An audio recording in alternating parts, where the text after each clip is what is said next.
How can you build up self-belief to thrive in your work and your life? One of the reasons that we struggle in our life, in our work, in our business is because we lack self-belief. Self-belief is when you fundamentally believe that you will follow through with your action. You believe that you're worthy of success. You believe that you have what it takes. You believe that other people see you as a worthwhile individual. You believe that it is worth taking action because it will eventually pay off. What I've seen with the clients that I've worked with, people that I've coached, trained, and also in my own personal life, is that self-belief is a skill and it's something that you master. Nobody is born, well, actually everyone is born with very strong self-belief, but as we grow older and things happen to us, we lose this self-belief. Traumas, experiences, teachers, work experiences, getting dumped as a teenager in different relationships, things being hard, work trials and effort, and our self-esteem, our self-belief gets damaged.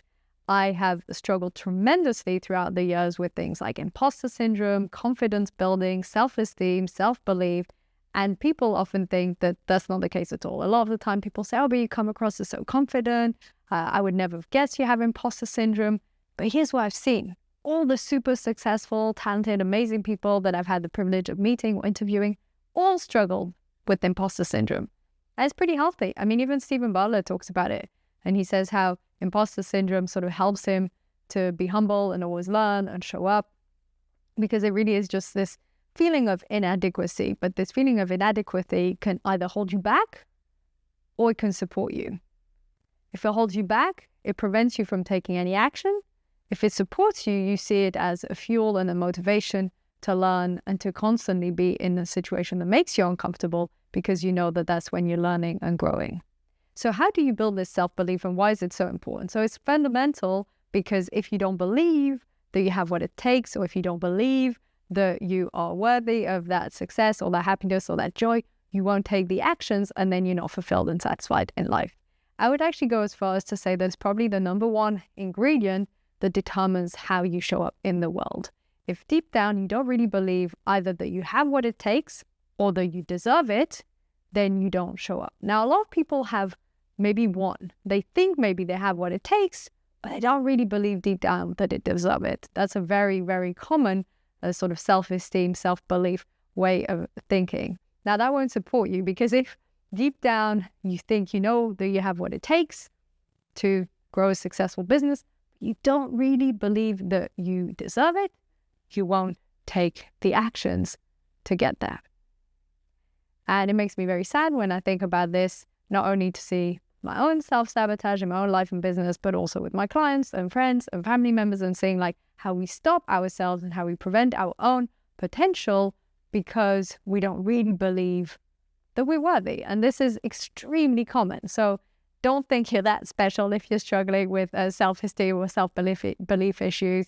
It's extremely common. And I think it's due to the society we're in. I feel that the way the society is constructed, it leads to this lack of self-worthiness, probably from all the advertisement that constantly tells us we need this new, lipstick in order to look good, or new dress, or new computer or tech device constantly. So it fuels this belief of we're not really worthy or good enough and we need this next thing. So I think it's kind of the way society is constructed, probably linked to some psychological survival mechanism of feeling inadequate in order to keep our survival. Probably some mix of survival anthropological background combined with some advertising societal stuff. Doesn't matter.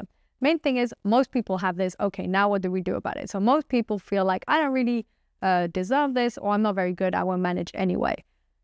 Okay, once you know that kind of everyone struggles with this and you're no longer alone in your own struggle and misery, then it makes it a bit easier, because you stop dramatizing it so much and think, okay, everyone else struggle with it, and yet some people still manage, some don't. So what do the people who do manage, how do they get to that stage? How do they build up this self-belief? Now, I once watched this episode, and I think it was by Cody Sanchez, it was by Leila Homosi, and she was talking about how you build up your self-esteem and your self-belief not through affirmations or visualizations. You can do this too, But where you really build self-esteem, self-belief, and self-trust is through actions.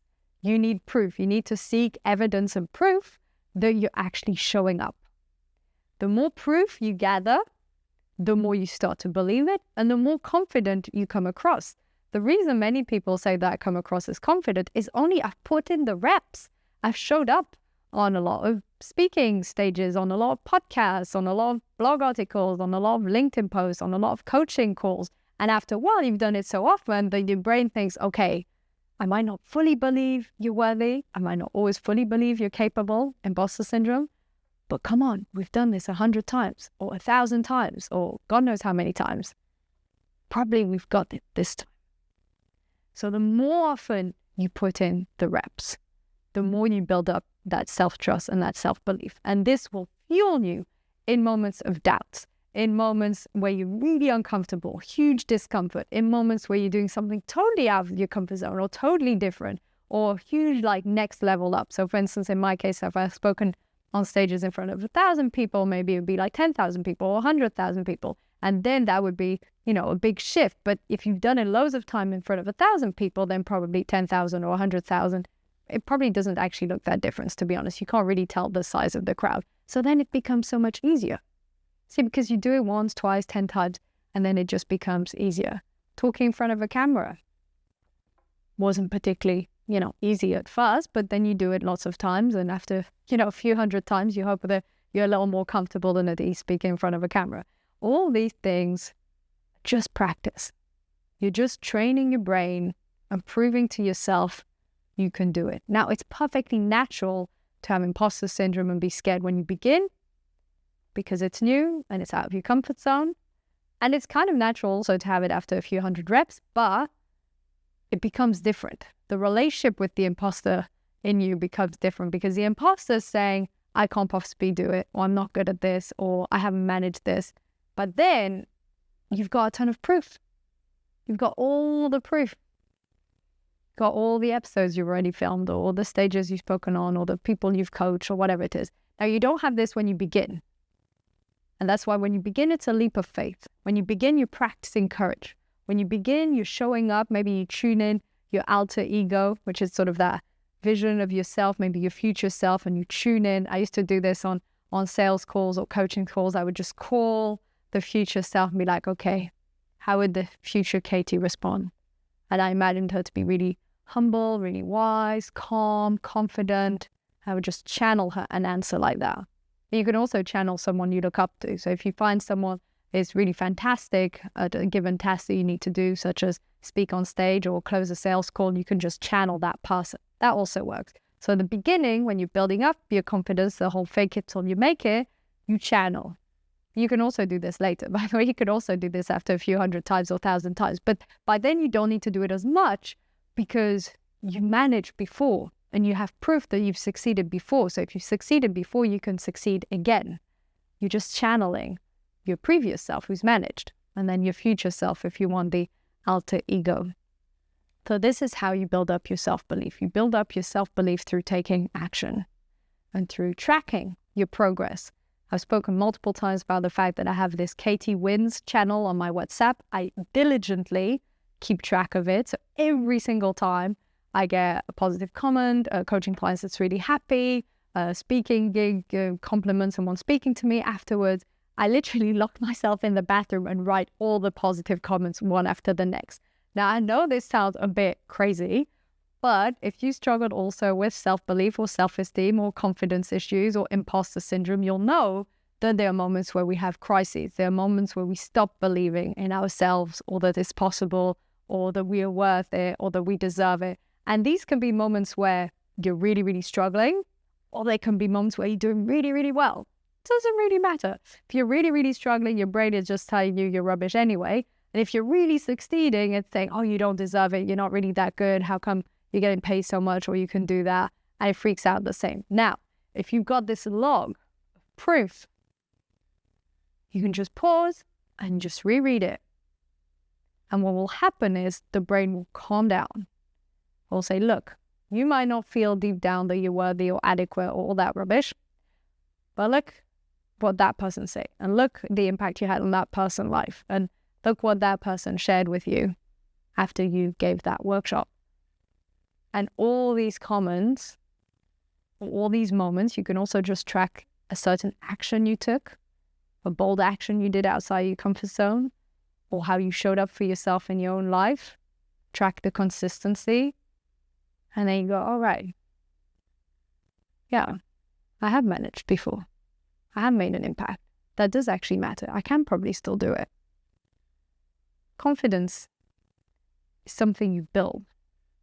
Brick by brick, step by step, action by action, bold and courageous action after the next through showing up. And once you do this in one category, like in your business, on sales calls, or going and speaking in front of a camera, or posting for the first time on social media multiple times, once you build it in one area, build it in another area, in sports and exercise, and build up the confidence there. And then you can replicate this in another area, because then you have a system, a way of acting, which is really just looking where you're at, what are the skills that you want to master, where do you want to go, and putting in the reps, putting in the practice to get there. And it's pretty much all it takes in order to build self-belief. Now, you can do other things. For instance, you could try to remember that we're all equal souls here on the planet and everyone is worthy.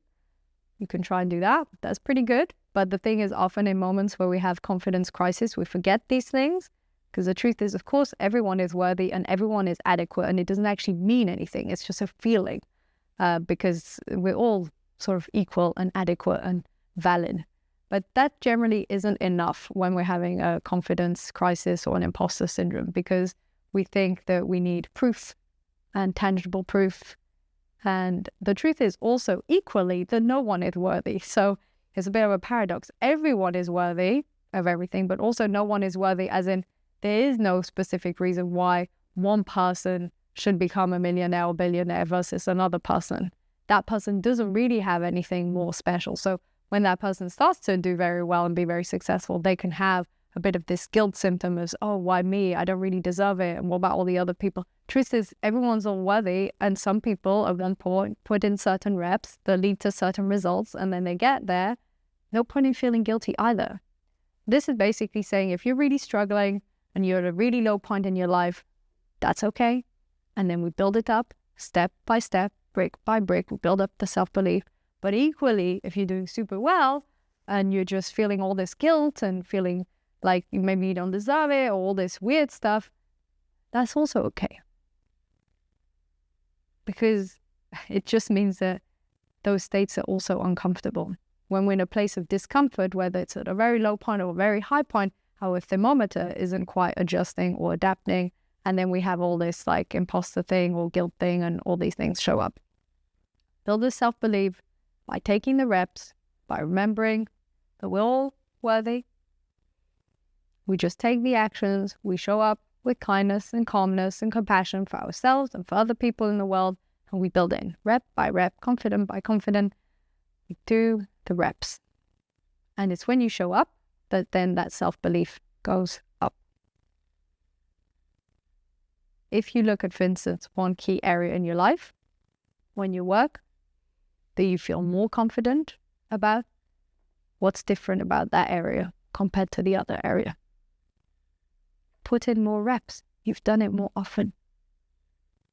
I'm almost 100% certain that you're watching this and you're thinking maybe one specific thing at work that you've done multiple times and you feel very confident with. You've done it 1,000 times. Of course you're confident. And then you may be thinking, but I don't know, giving presentations or having this challenging conversation with someone or leading that team in a specific direction. Maybe if you've done it a handful of times, you don't feel as confident. And once you've done it 100 times, you feel confident. But then we also need to be careful not to fall down the confidence trap, which is where we become arrogant, or that we stop being open-minded, or we stop having the beginner's mind and being open to other possibilities. So when we've done things 1,000,000 times, we can still improve, we can still refine. No need to go down the whole imposter syndrome and confidence crisis, but also not overcompensate and go down the confidence trap. Oh, I've got this. I've led teams 1,000 times. I know how to do it. There's always room for improvement. There's always learning. So we always want this middle ground where we feel confident, but we're humble. We feel we've got this because we've done it 100 times, but it can still be improved. And we're still willing to learn. I mean, Tony Robbins, who's done I don't know how many events with I don't know how many thousands of people, the end of each event goes, what was amazing? What we celebrated? What was fantastic? And what can we learn? What can we improve? Okay, so if he still has room for improvement, who doesn't? Right? Because there's always room for improvement, and that's fine. But at the same time, we don't want our confidence to be shook. So coming back to this notion of self-belief. So you build this self-belief by taking action, by seeking proof and evidence, by tracking your progress, seeing where you've progressed in the different areas, and by being consistent. You consistently do it. Put in the action, take action, you show up. You put in the action, you show up. So now I do feel, for example, more confident speaking on camera. I do feel more confident that I will show up and exercise. I do feel more confident about getting up in the morning. I didn't used to because I struggled for years. And then I built up the habit and I took action. I did it repeatedly. And now I know that if I want to, I can wake up very early for a lot of days in a row because I know how to do it, because I've built in the reps. Some things that sometimes feel impossible. Like I remember when I started building a meditation practice, it felt like I would try for a week or two and then fall off the wagon and then forget and then not do it. And I was inconsistent. I got coached on this over and over again. I felt I just couldn't follow through. And then one day it clicked and I started tracking it all in Insight Timer. And now it's been like over 1,500 days, I think. Yeah, I think 1,600, something like that. Days of consistency. So I know I will show up and meditate because I've built the proof. You get the track record, you get the proof. I'm a bit obsessed with streaks. The other day, I thought my Garmin hadn't updated well and I lost my, 500-day streak of walking at my 10,000 steps a day. But the truth is, streaks, it's just gamifying. It's fun. There can be one day where maybe you're injured or you're sick or things happen and maybe you will break the streak, right? It can happen. So far, I've maintained my meditation and 10K steps a day for a long time. But it doesn't matter if the streak gets broken. It's not about obsessing about the streak. That's just a way of gamifying it. But it's one of the ways in which you can prove to yourself, hey, I'm doing this. I've got the confidence that I will show up for myself. And you build your self-trust through the confidence, through the consistency, and this leads to self-belief. Now, when you have this self-belief, then it's a lot easier to reach your goals, to make progress on what's important for you, to take aligned action towards your vision, because you've added up all of this proof. And then it's so much easier because you know that you can trust yourself. You know that if you say you're going to do this first thing in the morning, you will do it. So you can trust yourself to show up consistently to get the results you're after. And that's why self-belief is so fundamental. So to summarize it, you got it. Self-belief comes through taking action, then track that progress, whether it's tracking all your wins or whether it's using streaks, but track your progress in different ways. And from those actions, start to see the ripple effect it has on your confidence in different areas of your life. Start to see how it impacts the way you show up and see how this changes your relationship with your goals, your outcomes, your results once your self-belief has increased. Because I know from my own confidence crisis in my life that when my confidence is really low, I don't show up in the same way, and this impacts my confidence gets lower, and then imposter syndrome and all this stuff. And if instead I start to take the action and track the progress and take the action, that's why I'm so diligent about it now with the wins channel. And then you see the progress and then the confidence goes up again. And then it'll go down again because that's also life. But by then you built up enough proof, enough background record to know that you've got this, that you can do it, that you've managed in the past, that you've taken the actions, that you've built the results, and you can do this. And if you do it in one area, you can replicate it in other areas. I hope you enjoyed today's episode. I find the concept of self-belief so important when it comes to growing your own business, when it comes to changing your life, when it comes to pretty much anything you want to do. It depends on how much you believe that you've got what it takes and how much you believe that you're worthy of it. And if you can focus on strengthening both of these through tangible proof, this will really support to change your whole life, your whole business, and your work. So let me know how you get on. And if you have any questions, please let me know in the comments below on YouTube, or you can even message me directly on LinkedIn about this. I'd love to hear from you. If you're new to the channel, my name is Katie Stoddard. I work as a conscious leadership and high performance keynote speaker, coach, and podcaster. I hope this has been relevant and useful. If you want me to talk about any other topics, also please put it there below. I love to get ideas on topics and ideas. Thank you so much for tuning in. Please subscribe, like, comment, share this episode, and see you in the next episode.